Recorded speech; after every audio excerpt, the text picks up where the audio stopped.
Bisexual, that's just another word for greedy. I'll never forget these words, flippantly tossed at me by my aunt. Don't be one of those people. You don't need to be mixed up in that crowd. You're smarter than that. As though sexuality was somehow related to intelligence. At this early point, my freshman year of high school, I hadn't even reconciled my sexual preferences with myself, let alone my family. As far as anyone knew, I was as wild about boys as I had always been. As far as I knew, I still was. The only difference was that now, the thought of liking people other than boys had crept out of some unlocked door and was now cautiously poking its head out into the world. What was shocking was that even in liberal Oakland, California, so much stigma and disdain still hung around the term bisexual.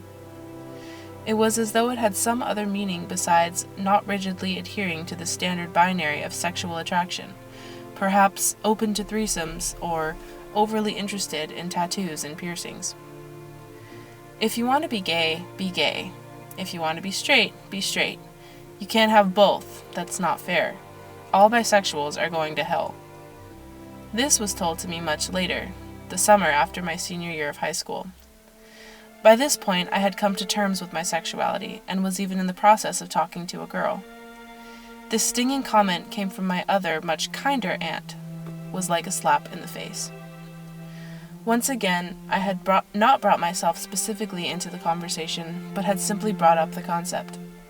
This was the first time I had ever personally experienced so harsh a judgment from the basis of religion. Having attended a Catholic school since 4th grade, I had always thought that religion was about total acceptance and love, regardless of who people love. However, I was quickly learning that once that binary was broken, all sorts of fear and prejudice began to rear its ugly head. In the words of C. Wright Mills, correctly or incorrectly, people often come to feel that they can now provide themselves with adequate summations, cohesive assessments, comprehensive orientations. Older decisions that once appeared sound now seem to them products of a mind unaccountably dense. Their capacity for astonishment is made lively again. They acquire a new way of thinking.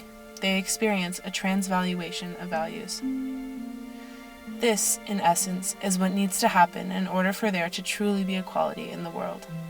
A breaking out from traditional thinking, there needs to occur a sort of explosion in the minds of society, a superseding of all old discomforts and contempt for people who are different. My girlfriend and I are going on 8 months together now, and I am proud to be a part of this movement, this clash of old and new values. I truly believe that at the end of this struggle, we will emerge a more patient, more tolerant world.